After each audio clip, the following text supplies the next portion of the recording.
Yo creo que está habiendo aquí un trato diferenciado y que hay senadores o senadoras de primera y de segunda. A unos sí se les invita a revisar la ley, a negociar los cambios, a, en todo caso, conocerla de antemano, y a otros se nos llega ya con un proyecto y se vota antes de discutirse, que los cambios que decidieron, quién sabe quiénes, se integren y no los conozcamos. Bueno, haciendo esa aclaración, yo coincido con el senador Romero Hicks, que decía que en este momento lo que se plantea en esta iniciativa es de carácter ejecutivo, son políticas públicas. ¿Qué le impide al presidente de la República otorgar estímulos y facilidades administrativas? Nada. ¿Qué impide y desde cuándo se le ha impedido a implicar, impulsar el desarrollo social en algunas zonas? No lo hace. Lo tiene que decir una ley que lo haga cuando está dentro de sus facultades constitucionales. La creación de infraestructura, tiene que pedir permiso, tiene que haber una ley específica para que hagan infraestructura y la desarrollen, o promover la productividad, la competitividad, crear empleos. ¿No son esas medidas de política pública que debe de hacer el gobierno de manera permanente y constante? Es decir, poner todo esto en una ley es otro el motivo. Y yo pediría que pusieran atención, porque yo sí puse atención en otras intervenciones. Es decir, Peña Nieto parece que entiende que solo haciendo leyes va a avanzar. Va en el 4º año de gobierno y ahora manda una ley para promover la inversión, cuando promover la inversión está dentro de sus facultades y otras cuestiones que trae esta ley. También hace un año dijo en su informe de gobierno que habría 3 zonas económicas especiales. Se tardó un año para mandar una iniciativa. No hay estrategia, pues se les ocurren las cosas y las van implementando como tal. Pero entrando en concreto a lo que mandata esta ley, existía, espero, una grave contradicción en la exposición de motivos y el contenido de los artículos. La exposición de motivos habla de combatir la pobreza, disminuir la desigualdad, asuntos que no se alcanzan con esta ley. Esta ley es para otra cosa, no para eso. Yo espero que se haya corregido, porque sí había una disfunción, una contradicción entre lo planteado en el objetivo y los requisitos con lo que está en el articulado. Por otro lado, la razón fundamental que se impulsa en esta ley es crear zonas especiales privatizadas en todos los sentidos, donde haya beneficios fiscales y laborales, un régimen aduanero especial, un marco regulatorio ágil, una ventanilla única, infraestructura de primer nivel, programas de apoyo en capital humano, en financiamiento, en innovación, otros estímulos preferenciales. Aquí la pregunta sería, ¿nada más la gran industria, nada más el capital extranjero, los grandes capitales merecen esto? ¿La pequeña y mediana empresa no? ¿Por qué la mediana empresa tiene que pagar 35% de impuestos sobre la renta y la megaempresa 0? ¿Por qué la pequeña y mediana empresa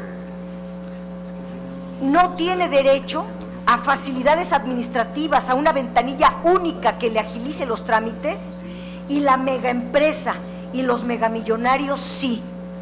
¿Por qué hay acuerdos de facilidades de todo tipo, de productividad, de competitividad para la gran industria y no para la pequeña y mediana empresas? ¿Es eso disminuir la desigualdad?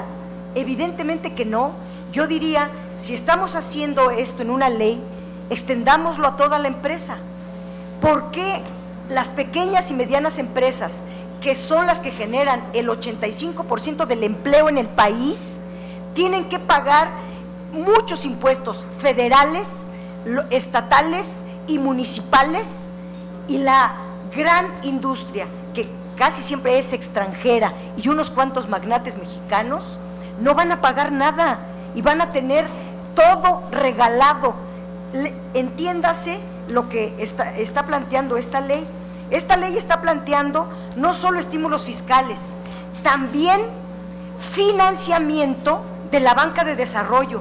No, la banca de desarrollo se creó para impulsar y promover la pequeña y mediana empresas. ¿O qué va a hacer para las empresas extranjeras ahora la banca de desarrollo? Para la gran industria, la gran empresa, etcétera. Entonces se le dan condiciones especiales a una ley al 1% de la población, a la élite económica del país. Se le vuelve a apoyar en esta ley a esos megamillonarios, a los grupos financieros que vienen desde el Tratado de Libre Comercio, y los demás se quedan a su suerte. Entonces, yo digo, esto no está fomentando más que la desigualdad y la pobreza en determinadas zonas. Luego viene otro aspecto en esta iniciativa: otorgar facilidades administrativas, exentar impuestos. Eso afecta el erario público. ¿Quién va a medir la cuantía de cuántos ingresos de la Federación y cuánto beneficio público se está entregando a manos privadas? ¿No es facultad del Congreso decidir el nivel de ingresos de la Federación? Ahora van a sustituir también las facultades del Congreso de la Unión en materia de decidir la ley de ingresos de la Federación. Bueno, explíquese así y entonces refórmese la Constitución antes de la aprobación de esta ley. Luego se dan facultades extraordinarias a la Secretaría de Hacienda. La Secretaría de Hacienda creará el proceso de las zonas económicas, está desde la creación, las autoriza, las supervisa. La Secretaría hace el análisis previo de factibilidad, analiza el proceso de coordinación, decide la forma de convenio con las entidades federativas, con otras secretarías. Además, elabora el plan de desarrollo. La Secretaría establece las políticas de actuación en las zonas especiales, y por si esto fuera poco, además decide la coordinación intersecretarial estará presidida también por la Secretaría de Hacienda. Es decir, no solamente es una actividad del Ejecutivo, también de seguimiento y también de evaluación. ¿Dónde queda entonces las facultades revisoras del Congreso? Y luego algo más, están decretándose, pues, por causas de utilidad pública, las zonas económicas especiales. Ahora, como son causas de utilidad pública, entonces el Estado tendrá consideraciones especiales para estas zonas especiales. ¿Por qué no hacia las zonas pobres? ¿Por qué no a la población en su conjunto? ¿Por qué no a la pequeña y mediana empresa? Porque considerarlo así, entonces los servicios públicos que sean necesarios para la operación de estas zonas, se aplicarán recursos públicos para que funcionen. ¿Y por qué no llevar recursos públicos de verdad a las zonas marginadas? ¿Por qué no llevar recursos públicos? Pero además, aquí se considera causa de utilidad pública todo tipo de servicios. Pregunta, ¿el agua? En estas zonas, ¿el agua estará privatizada? ¿La electricidad, la seguridad? ¿Cuáles servicios? Porque se habla todos los servicios públicos necesarios para la operación de las zonas económicas especiales. Bueno, esto es una nueva privatización ahora de la infraestructura pública, pero también del territorio nacional. Ya solo eso faltaba, ya se había privatizado el subsuelo, los bienes del subsuelo, la minería, los energéticos, ahora están por el territorio, ahora en la superficie. Yo creo que se requiere, en primer lugar, afirmar y volver a decir que se trata de crear zonas autónomas, zonas aisladas, que no organiza y que no se integra con el resto de la entidad, y que se están privatizando partes del territorio nacional, y que en realidad se está preparando zonas que tengan todas las condiciones para mercancías de exportación.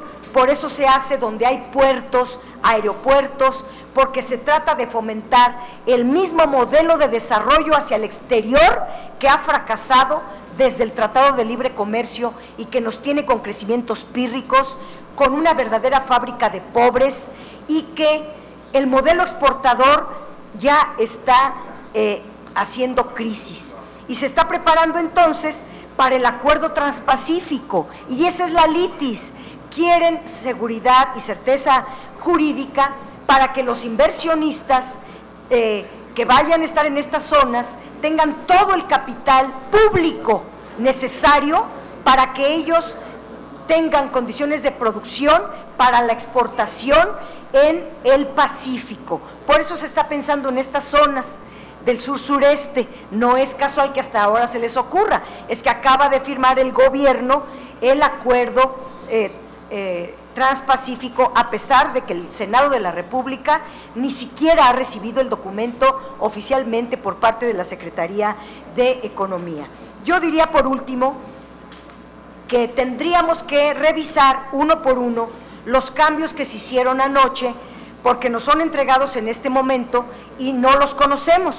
Yo espero que en estos cambios haya habido sensibilidad con el país y que no haya demagogia de que con este instrumento se va a combatir la pobreza y se va a acabar la pobreza en Chiapas, en Guerrero y en Michoacán, porque todo eso es engañar a la gente. Nada más. Muchas gracias, senadora. Tiene ahora a continuación el uso de la palabra el senador Humberto Mayans.